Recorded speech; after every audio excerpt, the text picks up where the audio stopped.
encourage you, if you haven't already, to check out the new the light service at 10:15. It's in our Presby Place Recreation Center. So if you feel so inclined, you can just you peek in there on your way out, or just go to the service some Sunday and support it. And it's going very well. It's only been meeting for a couple of Sundays, but really good, strong support and attendance. And I'm happy to say that it's a venture that has been well received by a lot of people. So please consider supporting it and encouraging it. The book of Esther is filled with intrigue and suspense, treachery, drama, and courage. The executive summary of Esther is this: the story seems to reflect the historical circumstances of about the 5th century BC. Most of the Mideast at that time was dominated by the Persian Empire, including the Israelites themselves, victims of their latest conquerors. As the story goes, Esther, a Jewish woman, is an orphan who was raised by her loyal and loving cousin named Mordecai. She rises to the front of the story because the Persian king has selected her to be his queen. But Esther's cousin, Mordecai, emerges as a central character in the book because he warns the king of a developing plot to assassinate him, therefore gaining favor for himself in the king's eyes. But all is still not well in the king's court. Treachery is afoot. When Esther's faithful cousin again, Mordecai, refuses to bow down to the king's chief lieutenant named Haman, Haman attempts to convince the king to order a Holocaust decree for all the Jews, including Mordecai and Queen Esther herself. Haman, the king's chief lieutenant, said to the king, "There is a certain people scattered and separated among the peoples in all the provinces of your kingdom. Their laws are different from all the other people, and they do not keep the king's laws. If it pleases the king, let a decree be issued for their destruction." Now, these words are hauntingly familiar when one considers the orders issued by the Nazi hierarchy before and during the Second World War, turning into, of course, the horrible Holocaust of the Jewish people. But there's a better outcome in the book of Esther. When word seeps out that the king is about to destroy the Jews, Esther's cousin again, Mordecai, challenges the queen, who is a Jew herself. He says to her, "Do not think that in the king's palace that you will escape any more than all the other Jews. Who knows whether you have not come to the kingdom for such a time as this?" And so Esther intervened on her people's behalf and said to the king, "I and my people are to be sold, slain, annihilated," and then pointed to Haman, the man responsible for propagating and perpetuating this hate for the Jews. The king then was sympathetic to Esther's request. The tables were turned, all of a sudden turned. The Jews were saved, with Haman hanging on the same gallows that he had built for Esther's cousin Mordecai. Now, Queen Esther is not remembered for being the queen of Persia and the wife of King Xerxes. She's remembered for saving the Jews from a 5th century Holocaust. Queen Esther is not remembered for her royalty and riches. She's remembered for stepping up in a moment that could have been disastrous for her fellow Jews and for herself. Not unlike the spirit of the hymn, once to every man and nation comes a moment to decide. Or one could substitute, once to every man and nation comes the moment to step up. Esther became the person of the moment, whether she wanted it or not. Now, we know there are a variety of scenarios in life in which one is given the opportunity to step up. You know, we hear this expression many times, especially in the competitive area of sports. The football player who substitutes for the injured teammate and elevates his play beyond what is expected is stepping up to serve his team in a time of need. When a crisis or a critical need arises in a family, certain family members usually step up to be where they are needed the most. When something goes wrong at work, there can be the employee that steps up to make a difference in a difficult situation. When adversity strikes communities in the form of natural disasters, many step up, as we have heard these last several weeks, to help their neighbors in times of great crisis and times of great need. Consider the recent hurricanes and the thousands of first responders and many others who went through knee-deep water and torrential rains to save the stranded and to rescue the elderly and parents and children trapped by destruction. Men and women in the military who, without hardly a moment's notice, are called to step up in life and death situations. When the time comes to step up by speaking up, when one hears an unkind word or sees an unjust act, sometimes those we don't expect to respond step up, and those we expect to step up back down. Some of you may remember the movie All Was Lost, a movie about a lone man at sea whose yacht is struck by a stray storage container deep in the Indian Ocean, and his yacht begins to sink. The electrical systems fail, and all he has left is his will to live. The only voice in the movie is at the beginning in a note of apology from the man to unidentified people for unknown reasons. But the man at sea was the only man he had left. A reviewer of the film raises a question: how shall we live when we know we are going to die sometime?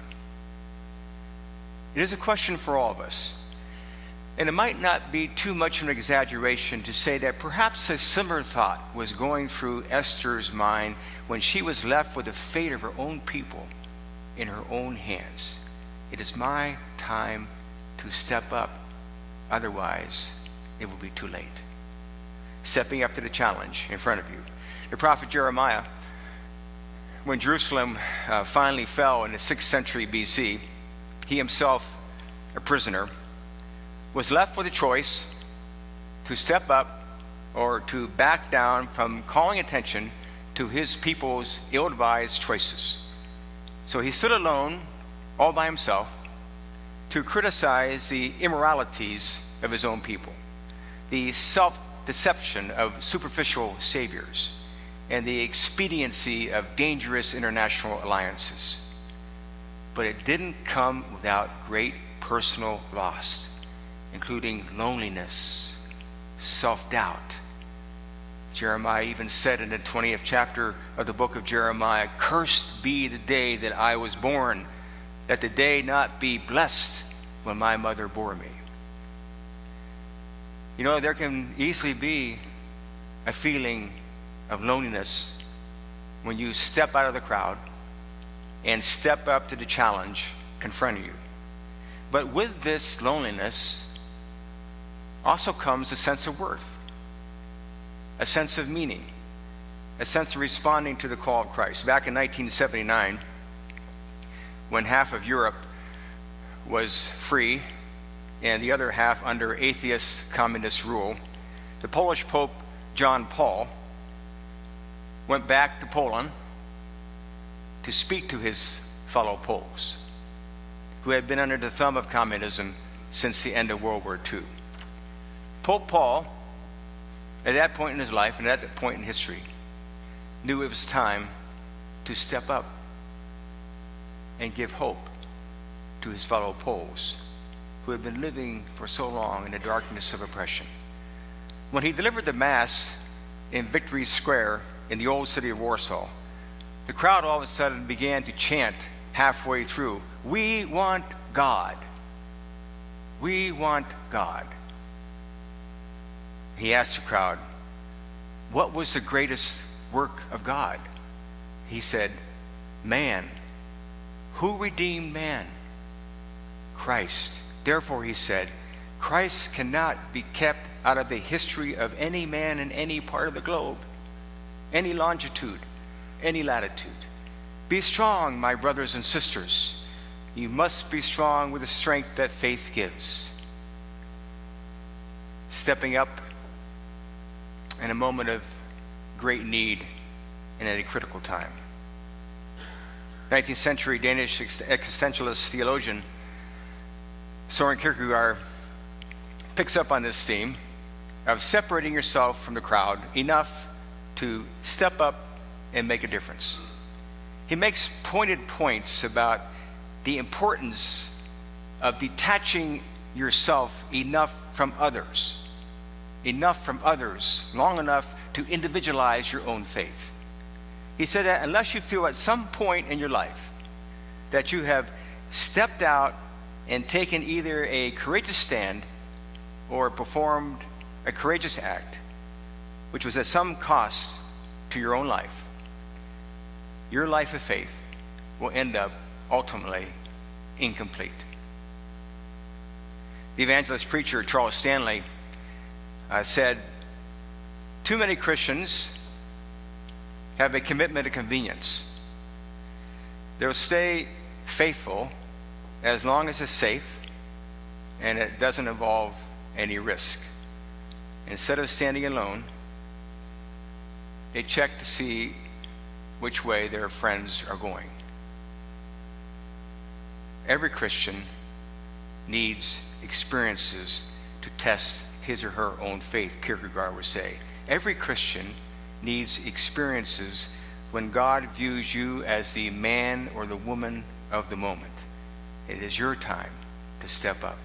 Every Christian needs to be challenged, or else it becomes increasingly difficult to mature in your own faith.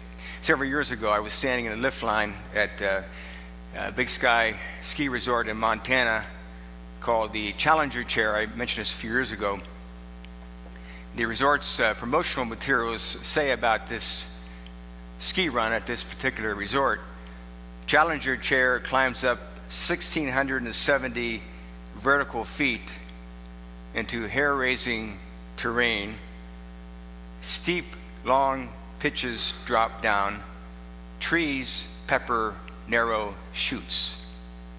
Sounds like a lot of fun, doesn't it? I was standing behind a guy who, in addition to his ski garb, was wearing shoulder pads, knee pads, and a helmet. He looked more like he was ready to play football than he was to ski. I asked him what was up with all the pads, to which he said, I'm going to ski like there's no tomorrow. And I said to him, I hope there would be a tomorrow, considering where we're going to end up in a few minutes. So quite simply, the moral of the story is, you don't go up the Challenger Chair unless you want to be challenged. And so it is with Christianity. There's no need to confess Christianity unless you're willing to challenge your Christianity. We challenge ourselves, don't we, just about in every other area of life, so why should our faith be any different? And we challenge ourselves when we step up, when it's necessary to step up. My daughter, Harper, just a couple months ago, sent me an article about one of her former cross-country teammates and track teammates at the University of Minnesota, a young woman by the name of Gabrielle Grunwald. She was an All-American distance runner who went on from Minnesota and ran professionally, winning a U.S. title in the 3,000 meters. I say this because Gabrielle was diagnosed with cancer 4 times in the last 8 years, has had 1 surgery after another, most recently having half her liver removed. Sports Illustrated did a big article on her. But she's still running 60 miles per week, training for whatever race may be around the corner.